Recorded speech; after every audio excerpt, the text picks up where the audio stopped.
Hello and happy Tuesday, which is of course my book reviews day. And today I would like to talk to you about Family by Ian Rogers. Now this novel is not out yet. It is shipping very soon from Earthling Publications, but thanks to Paul Miller from Earthling, he has graciously provided me with an advanced reader copy so that I can give you my advanced thoughts on this novel, which you can very soon pick up for yourself from Earthling Publications. But more details on the publication at the end of the video. Family is Ian Rogers' debut novel. He's previously been a short story author, but this is his first dive into the full-length novel. And what a debut it is. This is a horror novel, a haunted house novel, with a heart. And that is definitely a strong point. Family can be compared to a lot of different horror novels or films and what have you. The blurb on the back here compares it, Glenn Hirschberg compares it to a little bit Poltergeist, a little bit Us, a lot of Haunting of Hill House, and you can definitely see that within the novel.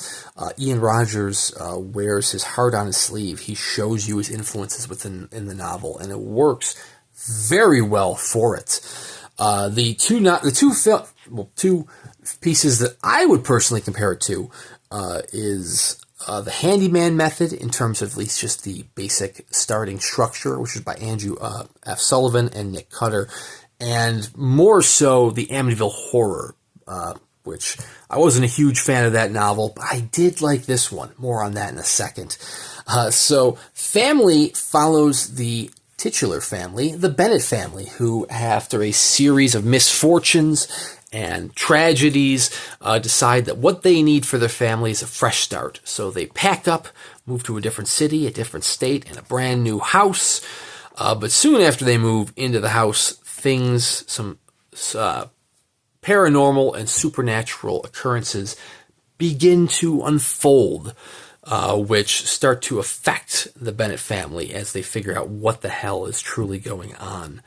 So that basic structure, to a degree, reminds me of the Handyman Method from last year. Now, they are wholly different novels. The Handyman Method is a horror satire, more in line with Bentley Little. Both of them did feature families with some past tragedy, moving to a brand new house and immediately finding out that there are some, let's say, flaws with this new house, both literal ones in terms of a stain on the wall or a crack in the closet, and then, of course, the supernatural going-ons beyond that. Both of them also feature a father who is injured in the workplace, and that is kind of the inciting incident that kind of leads into both novels, or one of the inciting incidents within Family, because as I said, there's a series of tragedies and misfortunes that affect the Bennett family. But thankfully, that's kind of where the comparisons stop between this and the Handyman Method.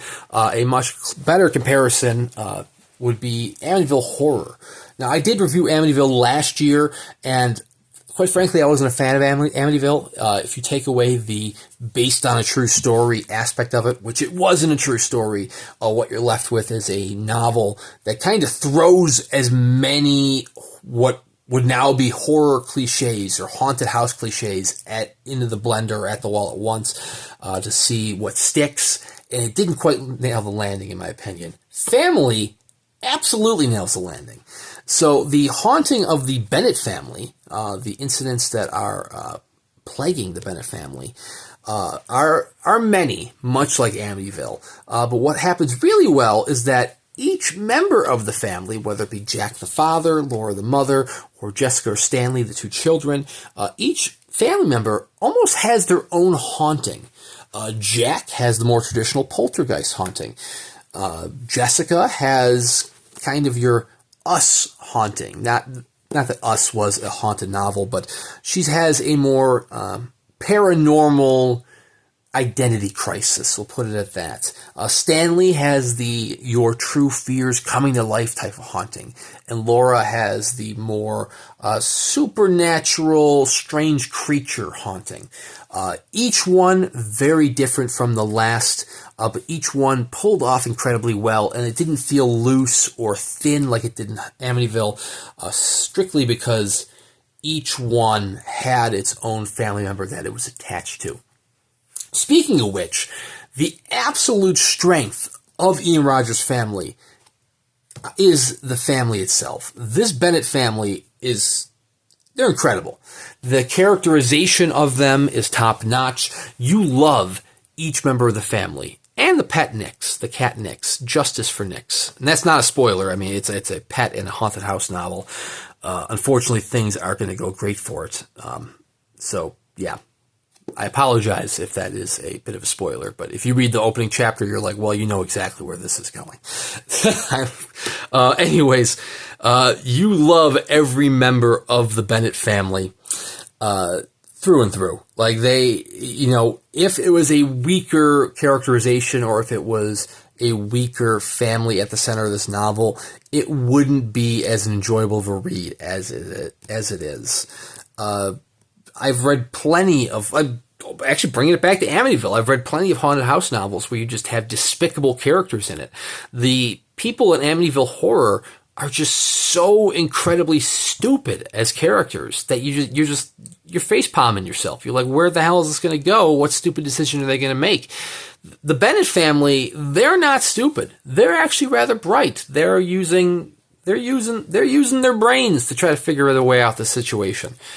Laura, with her little supernatural incident going on, she's getting creative in her ways of making sure she's safe.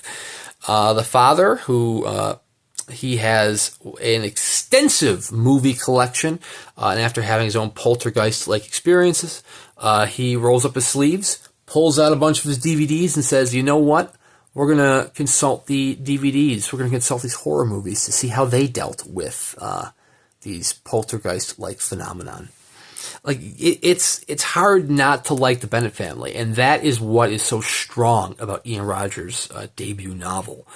I mean, if you were to take that characterization away, if you were to have just bland cardboard cutout characters, I hate to say it, the novel would not work. The novel, I mean, it'd be all right. It'd still be a middle of the road read, but it wouldn't be an exceptional read. But thankfully, Ian Rogers just knocks it out of the park with these characterizations. He really makes you feel for the Bennett family.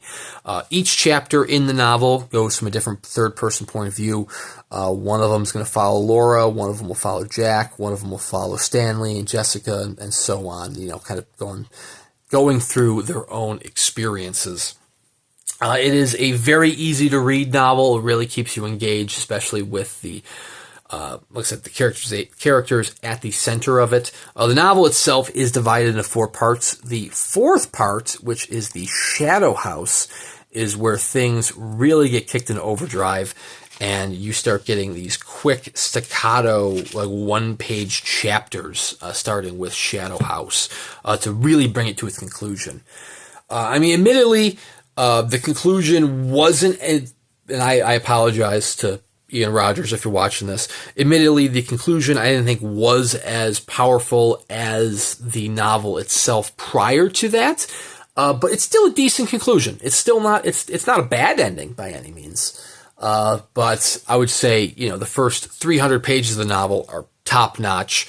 So that when you get to these quick chapters, look, we're seeing 62, 61, 60. Unfortunately, the pacing didn't quite do it for me. But that might just be me. It's kind of a roller coaster of those last few chapters. The pacing might be absolutely perfect for other readers, so you might absolutely love that. But anyways, you should definitely check out Family by Ian Rogers, coming very soon from Earthling Publications. This is the 19th title in Earthling Publications' technically, it's the 20th title in Earthling Publications' Halloween series, but it's number 19 because they actually started with number 0 because that was like a very limited title. But anyways, I believe this is 500 copies. There's no trade edition yet. So right now, if you want to pick up a copy of Family, you do have to go with the signed limited edition from Earthling. But let me tell you, they do an exceptional job. The production quality is top-notch, especially for the price point that they're selling it at. It is $60, which is pricier than your normal trade edition, but whereas a trade edition, you're getting kind of like paper boards, a glued spine, you're getting a sewn spine, you're getting cloth boards, you're getting nicer end papers, you're getting the signature of, actually, I think this one is only signed by Rogers. Sometimes they're signed by the introductory author, but I can't remember if this was signed by SP Miskowski as well. It might be. You might be getting a Rogers and Miskowski signature. I can't recall if she is signing the novel. You're getting interior artwork as well, which is surprising for me. I mean, it has cover artwork here by Chris Nurse, but according to the copyright page, there is interior artwork as well. Up until last year with Midas by Tyler Jones, I don't think any prior Halloween titles had interior artwork. I know Marla and Boys in the Valley did not.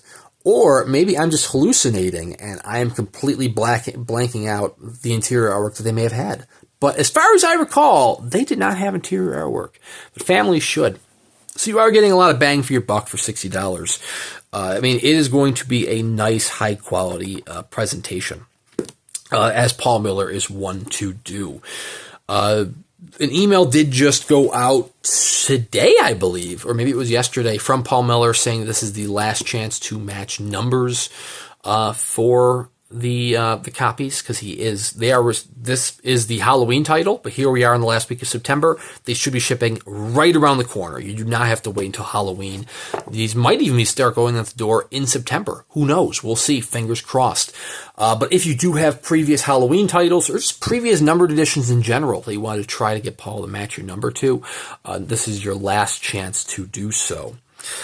If you want to see the numbered edition in all its glory before taking the dive, maybe my description of the beauty of the book, the presentation, didn't quite sell you yet. You're saying, well, yeah, you can say it's going to be nice, but I want to see it. Well, then subscribe to my channel, because I will have a copy coming my way. Mine will be a little delayed compared to those who purchased directly through Earthling Publications. Normally I do, but this particular title I actually ordered through Levidian Publications. It was an incredible offer through Levidian, so I couldn't pass that one up. So it might take, a little bit longer because I have to wait for my copy to get to Brian first before it comes to me. But you will be able to see an unboxing and see the numbered edition in all its glory right here on my channel, right here with Too Many Books. So please consider subscribing to the channel. Or if you want to check out more book reviews, I do at least one book review a week, usually on Tuesdays. I strive for Tuesdays, although I kind of fell off the habit the past few weeks, mostly because I was reading a massive 1,000-page novel. Book review on that very, very soon. Anyways, check out Ian Rogers' Family. It is an incredible read, an excellent debut. If you want a smaller piece of Ian Rogers, and you're like, I don't want to read a full-length Ian Rogers, I want to try something else, then check out Every House is Haunted, his short story collection from over a decade ago, which got exceptional reviews as well. That is available in a trade edition if you want to pick that one up. So anyways, thank you very much for watching. Check out Earthling Publications. Pick up a copy of Family if you want a haunted house novel with heart. And thank you for watching, and we'll see you around next time.